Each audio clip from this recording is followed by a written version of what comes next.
Okay, this is Redwood Wonk.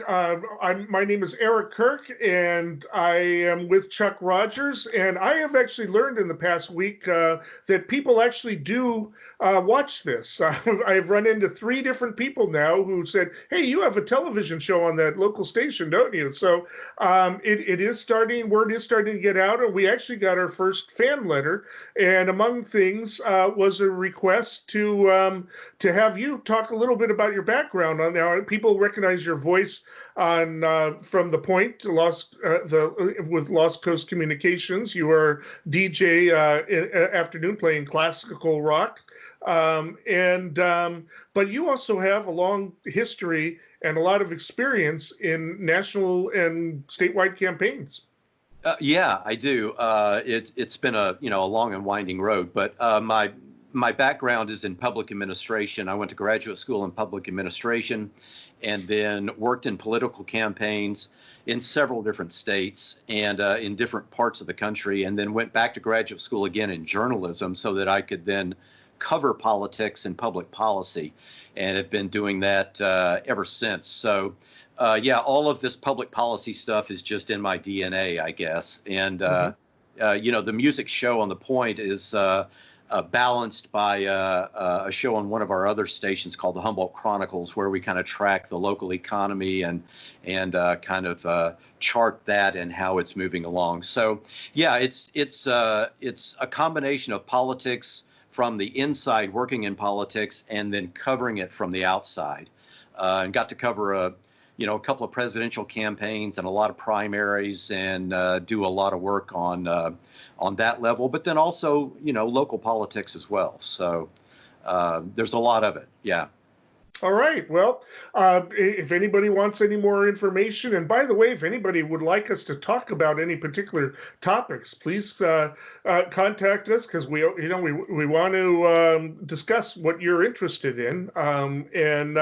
We focus on national politics. We probably get into state and local politics a little bit, but the national politics has been sort of our passion, and what people are kind of starting to get to know us for.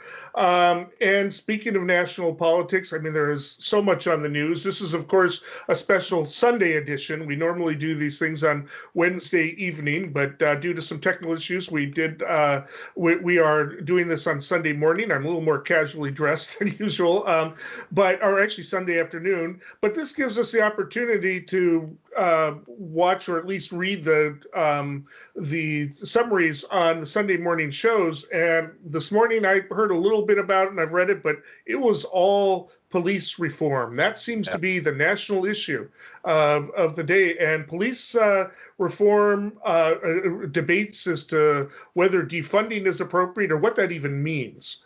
Because to some people, they're afraid of that. It means we're not going to have any police, right? And there's a lot of misunderstanding, even because the Minneapolis City Council has actually taken it a step further than defunding. They're actually talking about taking away the police charter and starting from scratch, probably to get out of the union contract. Normally progressives are pro-union, but there's now a push to have the AFL-CIO basically push the police unions out of its organization. Not sure that that's a good idea entirely. Maybe that should be reorganized too, but it's certainly being proposed, because the police unions, their responses, particularly in Minnesota, have been somewhat, I don't know what the best word is, but not received well by a lot of people in the public. I think it's too bad for progressives and Democrats that the name became defund the police, because that's not what most people are talking about. They're talking about restructuring the funding for public safety. Right. And that would include a lot of things. It would include retraining, reforming the training that police officers get. And in fact, I just read a couple of days ago the College of the Redwoods is actually talking about that even now. Yes.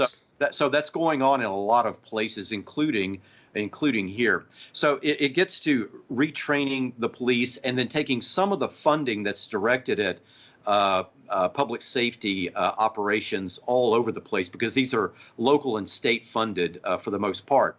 and redirecting them away from the police and toward things like mental health care, social work, education, and things like that. Because what has happened over the years is that the police have been called upon to be all things to everybody. And they're just not trained for that. Actually, no one is.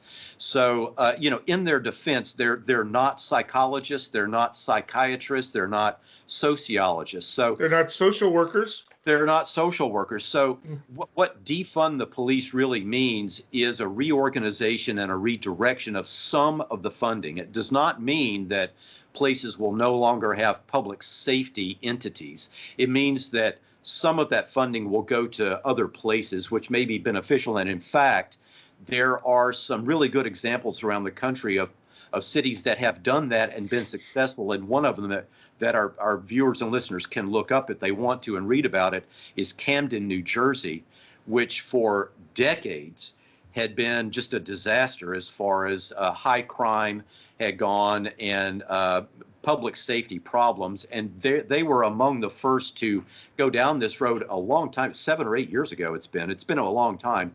And they've now been into this long enough to have some good statistics, and their crime rate is actually down after they have done this. So a lot of folks are thinking that the Camden model might be one that a lot of local agencies look to for guidance. Yeah, but the concept there is that we need to look at criminal justice and public safety in terms of a multi-level issue. Not just, we need a comprehensive across the board policy. It's not something that jail, we've been saying it for decades. It's not something that jail and punishment can address. We need to prevent. We need to work on, talk about economic development of communities, that are there. I mean, all the things that progressives have said for years, and unfortunately defund makes it look one-dimensional when what it's really trying to address is a multi-dimensional approach to the issue, including education and training of officers, diversity training. Now, unfortunately, diversity itself is not a panacea, because a lot of these incidents are actually sometimes involving African American officers killing or harming somebody. It's about police culture and what needs to be changed in that. And that, of course, is going to put a lot of people on. And we need to change the culture and maybe educate, like even certain local figures, that you don't run with conspiracy theories on the internet about buses full of Antifa, coming into rural areas. There's a lot to that, but the concept, and hopefully, I think it was just an unfortunate use of the term. I think it came in an article, I forget what national thing, and that's, it kind of stuck. And so now people, even Biden, are saying they have to oppose it because of what it implies. Right. And and there were some signs in Minneapolis a couple of weeks ago that said defund the police, and a lot of that got picked up and shared socially. And so that's kind of how it got its legs. But again, that it doesn't mean getting rid of. But one thing you mentioned a little while ago was police unions and so on. And some of the models for places that have done this around the country, just from a public administration standpoint, they have in fact fired all of the officers, but then rehired most of them into what is a restructured agency. And there are a lot of legal reasons for that, but so it may look something like that. In some of the places that give this a try, they may in fact disassemble the existing organization, which means termination of the employees, knowing that those employees, for the most of them, would be rehired into a new structure with new employment agreements, so that the agency itself then is hiring them under brand new strictures and brand new expectations and so forth. So it may look something like that. But it's too bad that it became known as defund rather than reorganize or refund or something like that. Yeah, and now, when you make a mistake like that, we have to spend as much time explaining that, as you do trying to get into the policy discussions. Right. Who knows how many tweets that's been on by now, and who knows how many Facebook posts that's been on by now. Yeah. So yeah. It's a tough one, but it is now a national discussion Right. as to police reform. They're even talking about congressional bills, and I'm not quite sure exactly what kind of power, beyond that isn't covered by the 10th Amendment that national, that Congress would have. But they are talking about bills in it, and Republicans are actually a little bit freaked out. Some of them are saying we can't leave out police reform out of our package of whatever it is they're trying to pass. Even some Senate Republicans are a little bit uneasy about that, and so there is a national discussion that definitely has created a narrative that Republicans are now struggling to have to confront within their own party. Yeah, I think the national discussion is interesting on a couple of levels.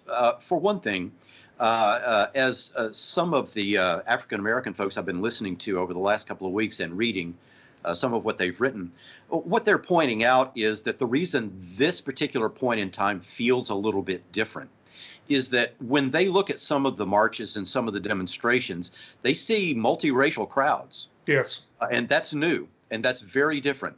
The crowds are also on the young end of the demographic. That's also good. But there's something else too. It's taken on a global discussion as well. You see demonstrations and marches where people are carrying signs that bear George Floyd's name in places like France and Greece and all over the world. And so Britain especially. There have been lots of demonstrations in London and Manchester, also in Paris and Athens, I believe. Right.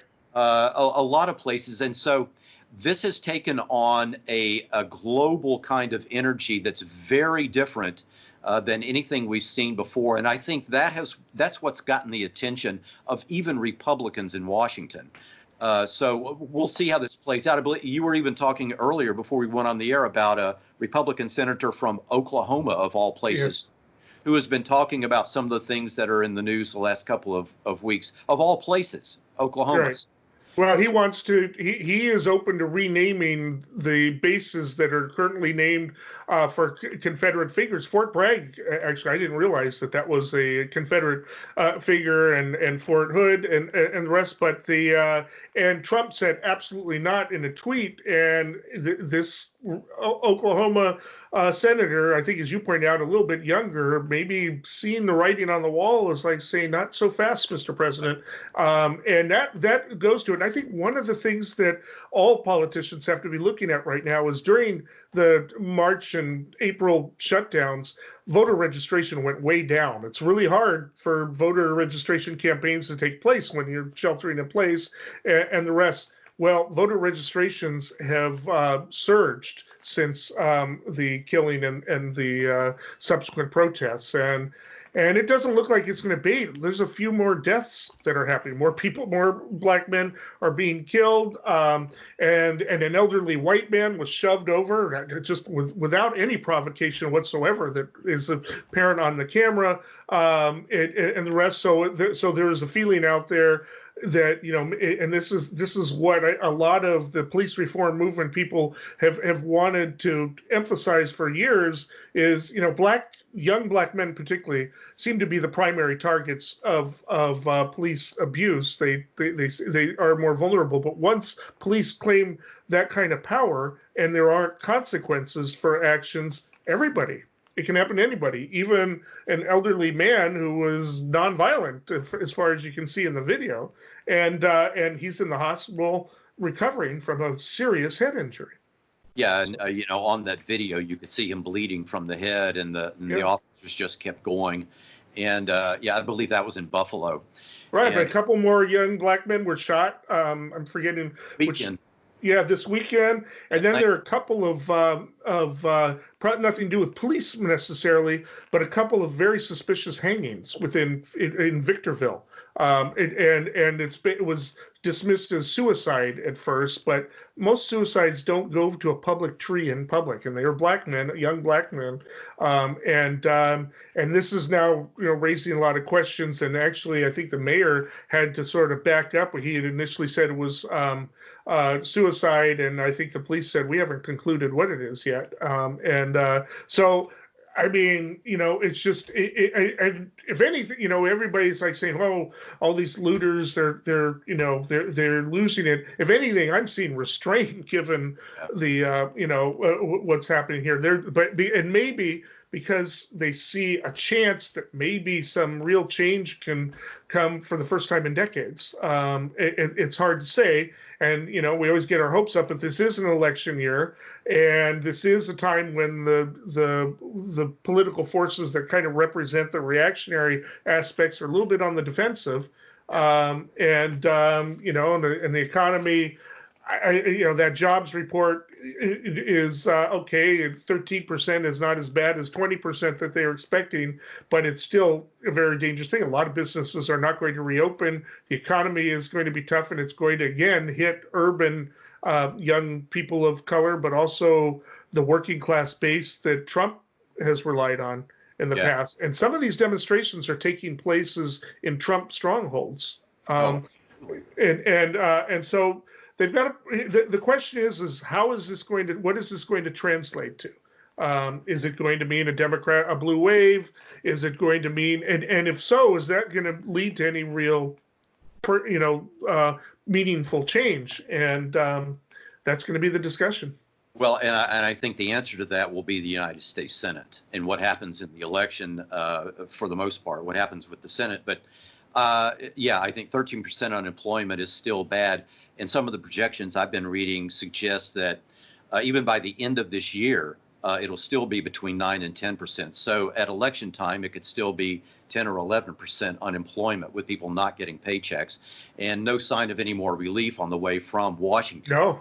No, Trump said, McConnell said it's not happening. Graham said it's not happening. And by the way, that 13% could be revised. There's some questions about some whether people actually 16 to 17. Yeah. And there may have been some sort of statistical error in there. So we'll see. The next report will be really interesting to see what happens. But a couple of things on that. We don't know, but we can make some guesses about what's going to happen over the next few months. On the one hand, if the demonstrations continue and if the momentum, and that's very key here, if the momentum stays behind these demonstrations and everything that we've been talking about as far as reform goes remains the big topic of conversation, then I think that the polls are going to continue to be bad for not only Trump, but individual Senate candidates in interesting states like South Carolina and Kentucky and on and on. And we can get into that as well. The more that happens, the more bleak it's going to look for Donald Trump. And the more bleak it looks for Donald Trump, the messier the campaign is going to get. And he's going to come to a point where he's convinced that he's not going to be able to add to his support, which during these last few weeks has not budged. He's not much above 40 in some polls. He's even down into the 30s in some other ones. The more that continues, the more he's going to realize that what he can do, the only thing he can do is smear Joe Biden and try to bring Biden's numbers down. So the longer this goes on, I think the nastier the campaign is going to get, because Trump will see no way to increase his numbers. His only tactic then will be to try to destroy Joe Biden personally. So we can take a look and make sure that we watch for that. Now on the Senate campaigns, I believe the momentum behind this has had some immediate effect over the last couple of weeks. We now see a few polls showing Lindsey Graham in a dead heat. We show McConnell now in big trouble, Joni Ernst in big trouble. Yes. Probably a Democrat winning in Arizona. And so if we really want change, we not only have to get the White House, we also have to get the United States Senate. Yeah, and I'm just going to point out a Des Moines Register poll, and their polls are notoriously accurate, but it has Greenfield ahead of Ernst by 3 points. First time that Greenfield has had the lead in that, and that's very significant. But we do want to caution people. We already saw, and this is the first time ever that it has happened. But Trump actually had his lawyer contact CNN to demand that they retract a poll that has them 14 points ahead. They cited their basis for it was completely inaccurate. They said it was not of non-registered voters. The polling of some of the issues in that poll were incorporated non-registered voters, but for the president, it was all registered voters. It was like 1,200 of the 1,400 or whatever. But the point is that he's sued to have a media retract its poll. They're not going to retract the poll. They'll admit that there's margins of error, that they're an outlier, and the rest, and that needs to be looked at. But there's no way they're going to retract a poll. And all that's doing now is people say, "What poll?" Most people don't pay attention to these polls as they're coming out. But like, wait a minute, he's got his lawyers suing poll. Tell me more about that poll. That is a classic amateur mistake. That is not something Republicans would have done in the past. Lee Atwater wouldn't have done that, for instance. And I just want to bring up Lee Atwater because I want to point out, however, polls, even if they're accurate, are merely snapshots of the moment. They don't necessarily predict what it's going to be in a few months. Certainly, the 4 or 5 months till the election. Dukakis, right after the Democratic Convention in 1988, came out of it 17 points ahead. He lost it. Series of blunders that it made on his point that we don't have to go into now, but he did lose it. So this is just a snapshot in time. The most you say about these polls is, I would rather be in the Democrats' position than the Republicans. Obviously, that's what you say. When a game is not over, you're in the first quarter, and one team is leading the other 14-7. Well, no, the game is far from over, but you would still rather be the team that has 14. That's and so anyway. So those are all to make the point that this election. But I don't see this new discussion of race. All of a sudden the Confederate statues are back on. I had no idea that there were Confederate statues in the Capitol building. Jefferson Davis, for crying out loud. I didn't even know that. And now there's a push to remove them. And they've got to be real careful about their resistance. And I want to take that back to the Senate race, because as we discussed a couple of weeks ago, Cook's political report has 10 of the more vulnerable Senate seats, doesn't mention South Carolina or Kentucky in that even at this point, or at that point. I don't know if it'll enter that. I think that the Michigan one they put in there, it was token because they had to have more than one Democrat. The only race in which the Democratic position is in serious trouble is in Alabama. And there was a very interesting Twitter exchange between Sessions and Doug Jones, the Democratic incumbent in that one. And basically Sessions tried to capitalize. Oh, look at him. He's trying to be politically correct and support the removal of all of your Southern culture items, blah, blah, blah. And Doug Jones responded simply, says, I don't, apparently Sessions will never get over, the history of what the Confederacy was. And so they're both basically doubling down. Sessions is going to the base and relying on it, not going to try to expand it much because he's got the majority white voters there. And Doug Jones is, he's done it kind of that way. His votes haven't been all that conservative as people have expected. He says, I've got to stick with my base and my principles. And,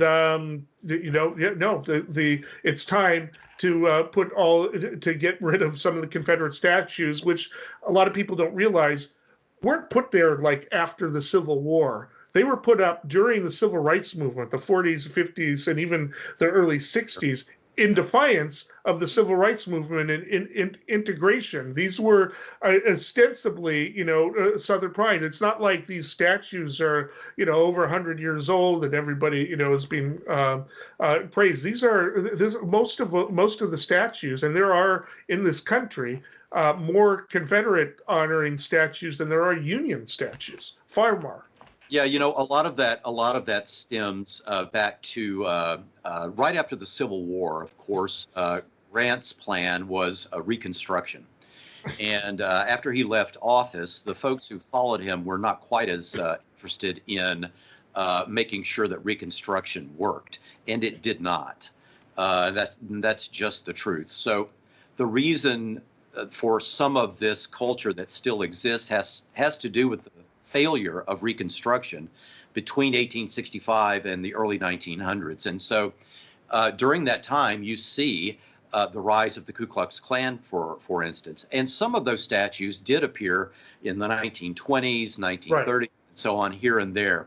But they continued to be built all the way up to just 50 or 60 years ago.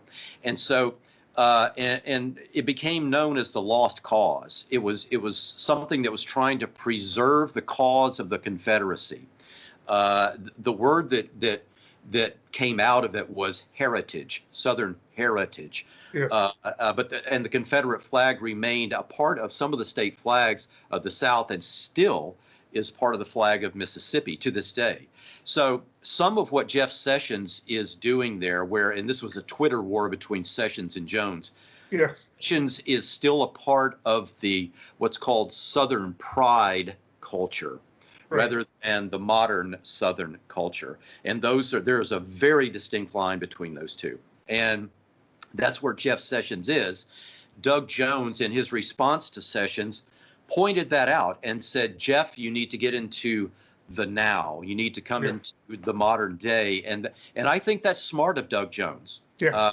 I think that's not only is it the right thing to do, but I think it gives the state of Alabama a very distinct choice. Do they want to wind the clock backwards, or are they ready to move into the 21st century? Yeah, right. And I applaud Doug Jones for standing his ground on that. I think, in other words, that he has an opportunity, and Alabama has an opportunity to prove that Leonard Skinner was right and Neil Young was wrong, right? That's so.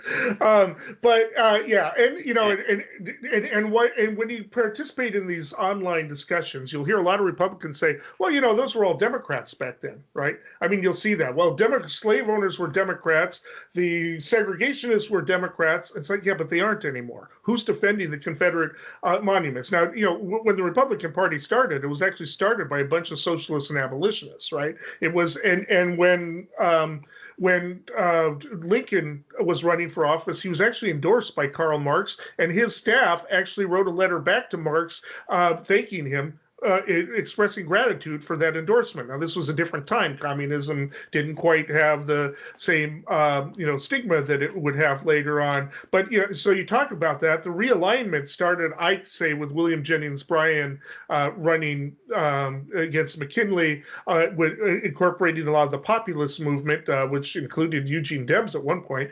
And then the second realignment being the New Deal. The last time that the Republicans had the majority of black vote was in 1928. They ended up voting for the New Deal and never looked back. Since then, the lowest vote, black vote, the Democrats have gotten was Kennedy, because he was a little bit ambivalent at first about the civil rights and clamping down on, using federal force to enforce integration. And then when the Civil Rights Act passed, Lyndon Johnson famously said, "We've lost the South. We, the Democrats, have lost the South for 100 years." And sure enough, as Kevin Phillips wrote about, Kevin Phillips was a Nixon aide who basically was the architect of what became known as the 1968 Southern Strategy, that blamed the Civil Rights Act on Democrats, even though the majority of Congress people who voted for the Civil Rights Act were Republicans, because so many of the Southern Democrats did this. And then all of a sudden, by the time Reagan came to office, the South was almost exclusively, the white South was almost entirely Republican. And so anyway, so that it's really important to understand when this discussion comes up, you'll see Republicans say, well, these were Democrats. It's like, yeah, I noticed you didn't say they were left wingers or liberals, right? They were conservative Democrats, and there was a deal with the devil was made by the Democratic Party nationally during the 1950s and 60s. Right. And some of our problems now are because of that, because some of these things could have been dealt with then, but But the National Democratic Party at that time appeased those conservative Southern Democrats to keep them in their voting bloc and to get what they wanted, and agreed not to push some of the earliest ideas for civil rights and social justice and so on. So all of these things have been delayed because of that kind of appeasement. And yes, a lot of those conservative Democrats ended up in the Republican Party, and a lot of those states turned red because of that. In fact, not just that, Chuck, but if you look at the South today, Doug Jones is the only congressional representative who's white. All of the Democratic congressional representatives are black. All of the Republicans are white, and it's incredibly polarized. And again, you don't see very many Democrats defending the Confederacy that they want to tag the Democrats with. I mean, it's a very interesting dynamics there. Yeah, it is, and it continues to leave in stark relief the racial divisions in this country, and that's why I'm so hopeful that this movement that we see right now is going to continue to have momentum. Because let's face it, we have seen national crises come and go, and we've been at what we thought were inflection points before, and then nothing happened. I'm hoping that the fact that this is happening in a presidential year, with a lot of senators also up for re-election, and with social media maybe allowing this to continue some momentum for this movement, that maybe, and the fact that some of these demonstrations are multiracial, that maybe this time we will get some reform. But I don't think we can take it for granted. I think we have to keep pushing and keep moving. Oh, yeah. Yeah, we do. And so bringing that back, why don't we sort of discuss the Senate? Has anything changed in the past couple of weeks other than these polls that you think, as you point out, Amy McGrath was ahead of McConnell in one poll. Any changes you have? I mean, I'm still predicting if things aren't changed, I think that the Democrats are going to win an inside straight here and retake the Senate, maybe with a bit of a margin of error. Well, there are people who are right now who are saying that exactly what you just said, that yes, this is going to be a blue wave, given what has happened in the last couple of weeks. In fact, they're seeing as much change polling-wise in the last 2 weeks than there had been in the last several years. Mm-hmm. So that's how condensed this whole thing is, which is a good thing because that helps with the momentum. But yeah, I think a couple of things have changed. Among them was a recent study that showed that at this point, because of what's happened just in the last 2 weeks, and there's been this much movement in the last 2 weeks, at this point in the campaign, more than 70% of women are favoring Biden right now. I think it's 72 to 73%. And there's never been a poll at this point in an election that showed that big a discrepancy among women. And keep in mind, statistically, women are the largest voting group as well. When they turn out, yes. When they turn out, of course. So that indicates that that's not just Democratic women. That's also a large number of Republican women and independent women that Trump cannot win without. So that's one of the issues that is driving some of these predictions. The other one that I think is fascinating is in South Carolina, where Lindsey Graham is now supposedly tied with Jamie Harrison, the Democratic nominee. And here's the thing about that. There are things going on in South Carolina right now that may help drive Harrison away from just a tie and maybe move him into the lead in the next month or so, and it's something we need to watch. There have been demonstrations on college campuses in South Carolina calling for name changes of, for example, buildings on campus or programs on campus that bear the names of Confederate sympathizers or Confederate soldiers and so on, in the state of South Carolina. So a large demonstration at Clemson University, which is not too far from Greenville, South Carolina, which is kind of Lindsey Graham's a basket of support right there in that part of the state. So Graham, to me, seems to be in trouble, and that's something we need to keep an eye on. If Lindsey Graham is defeated, then I think this really could signal a blue wave for sure. Oh, that would be huge on a lot of measures. I think he started to get into trouble with his comments about the $600 unemployment enhancements. I mean, and Bernie Sanders took him down on that, and he backed down actually after Bernie gave how will the universe survive if poor people get $600 more and they're earning a little bit more money than they would have, because Graham was just outraged at the fact that poor people might actually be collecting more money than they would if they were working. They're lazy. That it'll make them even lazier. And basically he wants it's structured so that they remain serfs, for cheap labor. Maybe those jobs ought to be paying more if that's the case, right? But he was adamant that there's not going to be an extension of that $600 a week enhancement, and that is that's where I think if there was anything to the jobs numbers, it's because poor people had money to spend. They don't put money into their pillowcase; they spend the money, and if that dries up, 4 months after, so forth, that's not going to help the economy going into the election. It's going to then there will be layoffs if people can't buy the products. It's that and the stimulus money that actually did work to keep the economy afloat. It shows that worked. I don't somehow Trump will want to take credit for it, but it's going to be. He signed the thing and he put his name on all the checks, obviously. But Graham, I think, got in trouble because of that, and then the culture war now that has started after Mr. Mitchell's death. Is going to possibly have a long term. This could be another realignment in not just which party has the majority, but in terms of the political narrative, in terms of what is necessary in this country to do it. And you have young white people that are registering to vote, that are joining young people of color in these demonstrations. They're not, and unfortunately, some of the demonstrations maybe got a little bit out of control. But as Martin Luther King said, the riot is the voice of the unheard, right? I mean, it's and that's how it's been framed, and it does not hurt the movement image is the way it was in the past. There've also been, a lot of very articulate advocates of civil rights that have really made that case this time around. And there is an opportunity here. We can't fix everything in a few months, but we can change the direction of the ship.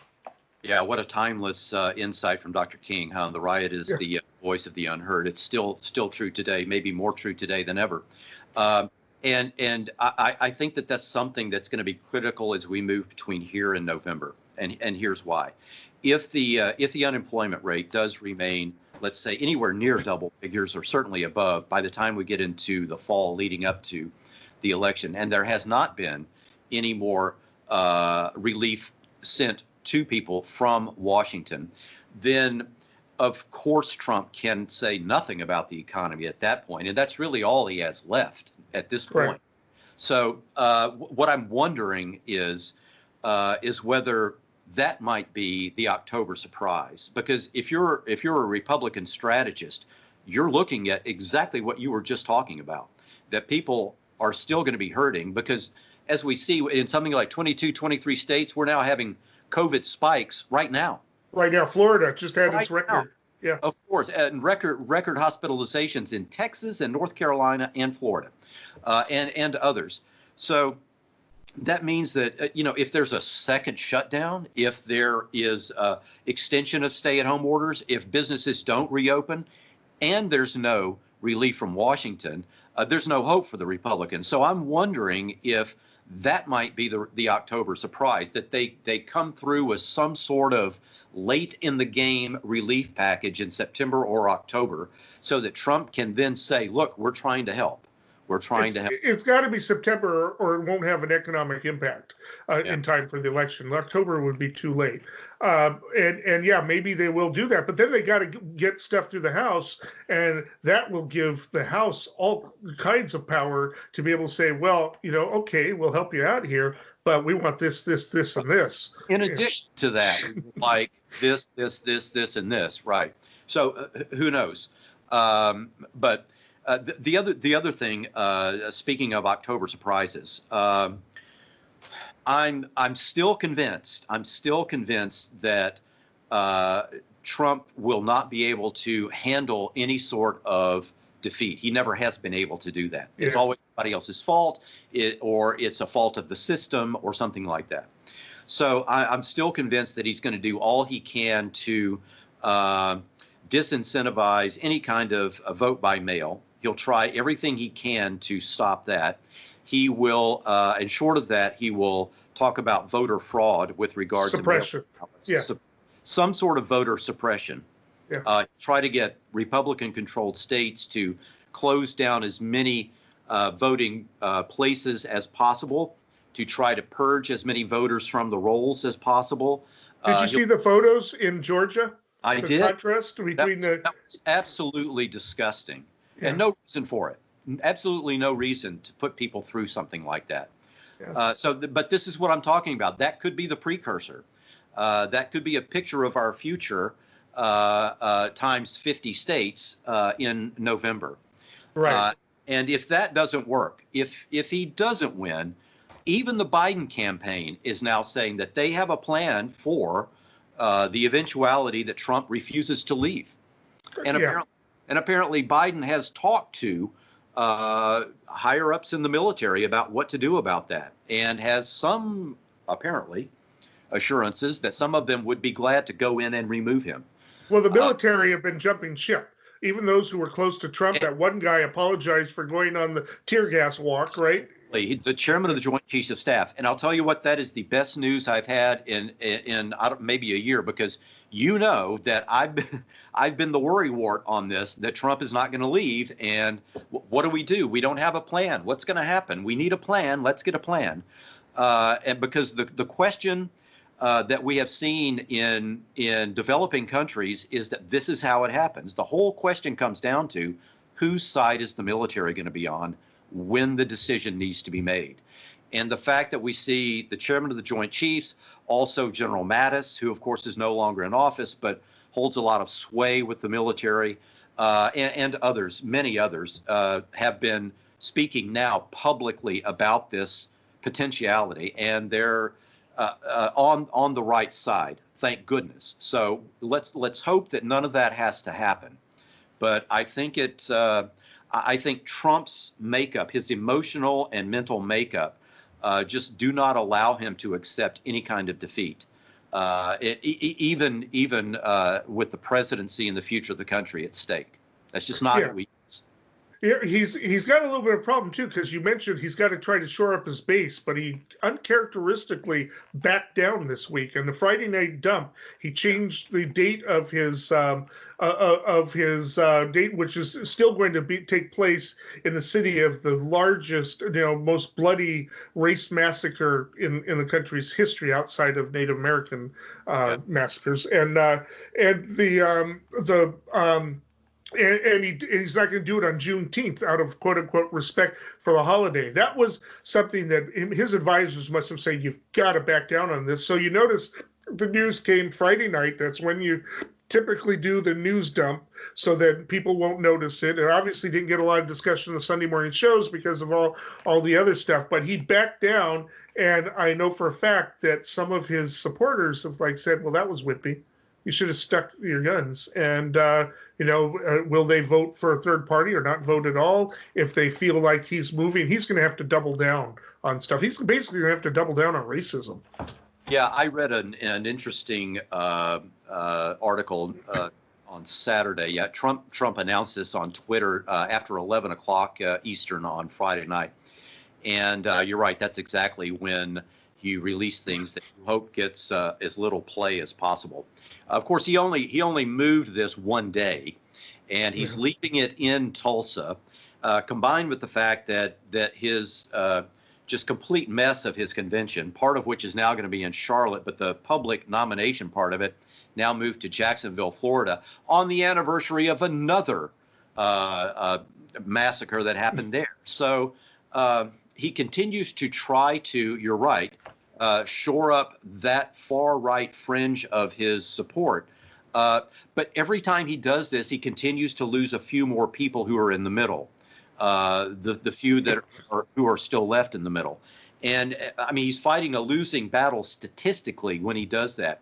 But what I had read was that there was a 50-50 split in the Oval Office among his advisors on what to do about the Juneteenth rally in Tulsa. And he finally decided, I think maybe in his mind, his compromise with the split among his advisors was to, yeah, that was Freudian. Yeah, was to move it one day. You know, keep it in Tulsa, keep it on that weekend, but maybe not on that day.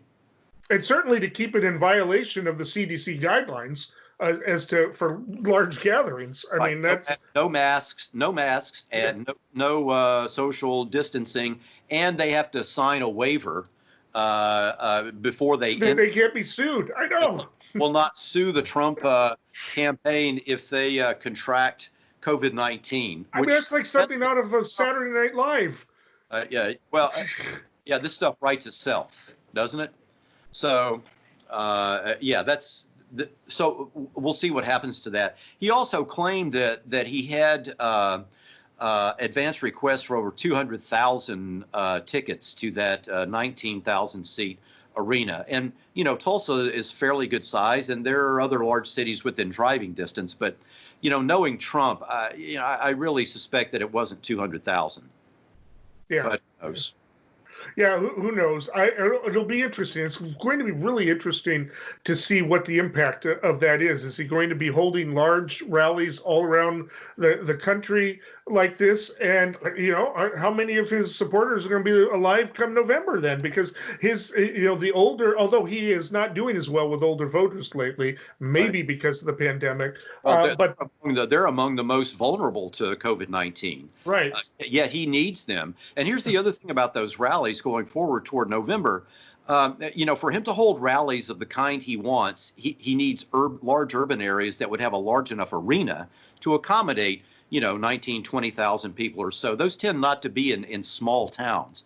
And some of those urban areas are controlled by Democrats. For example, Charlotte, as a great example. We see what happened there. So if he's going to want to have these political rallies in urban areas, he's going to get pushback from local authorities who don't want to make a mistake on this because they may be up for re-election as well. So I think he's going to have trouble scheduling as many of these as he might want. He'll find some, but he's not going to get to do exactly what he wants to do on this. No, he's not. The question is, what is Biden going to do? How is he going to campaign? Is there any word on that? He's now out of his basement some, right. and he's going to locations that can form the kind of political backdrop he needs, but without a huge audience there.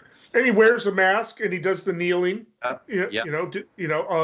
All very well. It could very well be effective. But he definitely has to get out of the basement. It's time. You know what I think he's going to end up doing? I think he's going to end up with something like this, where there is a large stage and a podium, and it's got the nice backdrop, and it says Biden and whoever 2020. And maybe there will be for the audience, there might be a limited number of people who are 6 to 12 feet apart, and they all are wearing masks and all that. And so he might do something like that, which gives him an event, but it looks like it's being done correctly with common sense and so on. My guess is that that's what they're going to do. I think they're going to. The rumors are that he's going to pick his VP by the 1st or sometime around there, and probably they will go on some kind of tour after that. Yeah. And why don't we're starting to run out of time. Why don't we talk a little bit about the VP sweepstakes? You've changed your opinion. I'm still saying that he's going to pick Elizabeth Warren just because he needs to excite that part of the base. But maybe that part of the base is already excited. And as they said, there might not be a lot of enthusiasm behind Biden, but at least this time around there's enthusiasm against Trump. But you have a little bit of a different take. You think that these events have changed it and that he needs to basically pick an African-American woman, and you've got a few ideas. Yeah, I think so much has changed just in the last 2 weeks. And yes, I was convinced it was going to be Elizabeth Warren because of the Bernie vote out there. But so much has changed in the last 2 weeks, and I think that that's one of them. I think now, even though what you will read is that it's down to between 6 and 12 people, I think actually, just from a political standpoint, it has to be down to Kamala Harris or Congresswoman Val Demings or Atlanta Mayor Keisha Lane Bottoms. It's going to be one of those three. All right, let's talk about that real quickly, because I don't think it'll be Harris. The reason being, first of all, California is a done deal. Second of all, she is actually a polarizing figure with a lot of progressives because of her role when she was a cop and then as a prosecutor. So we definitely need to. I think that would have a counter effect, and the Bernie people would be really disappointed on that. I also think the same thing of Stacey Abrams. So, but this mayor of Atlanta, you said? Yeah, mayor of Atlanta. Yeah.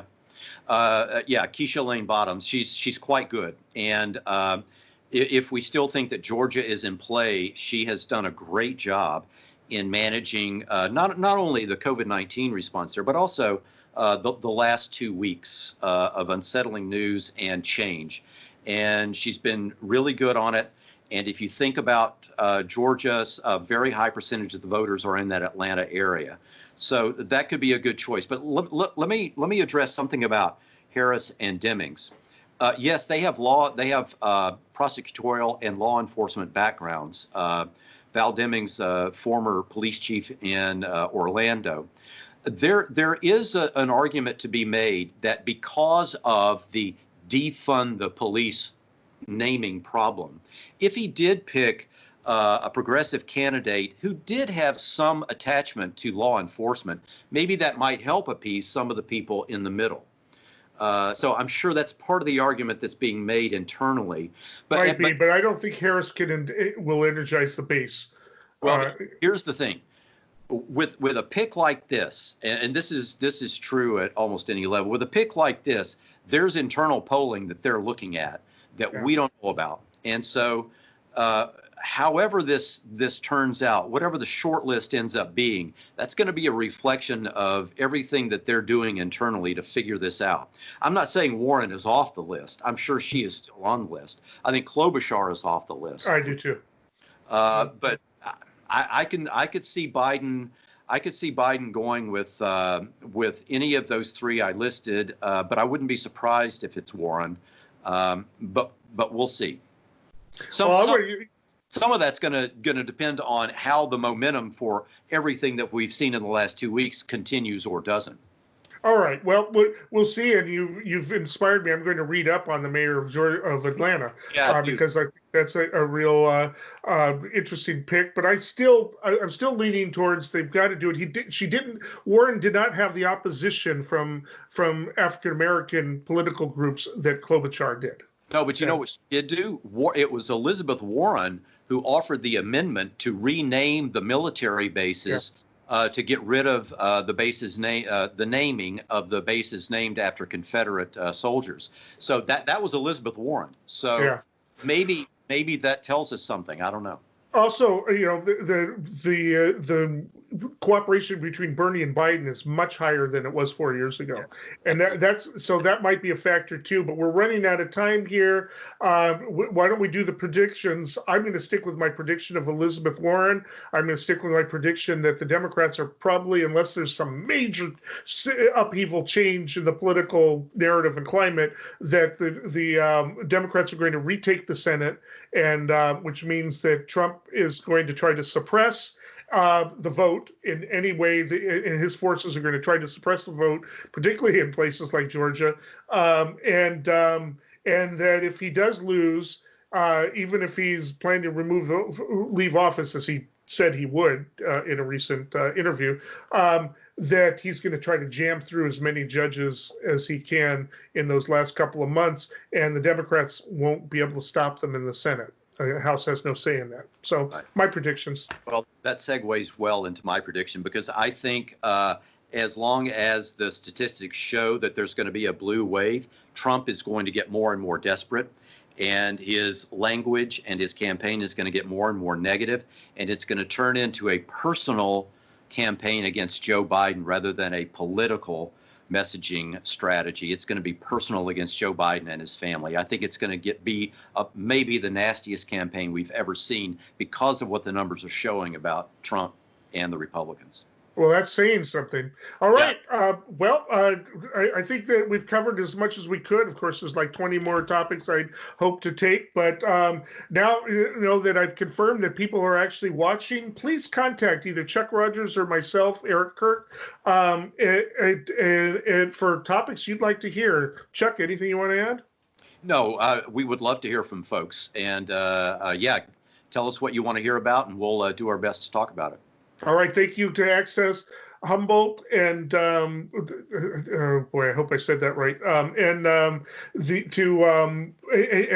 KZZX. My brain is going. It's Sunday afternoon. Anyways, and for allowing us this opportunity, we will be back in a couple of weeks.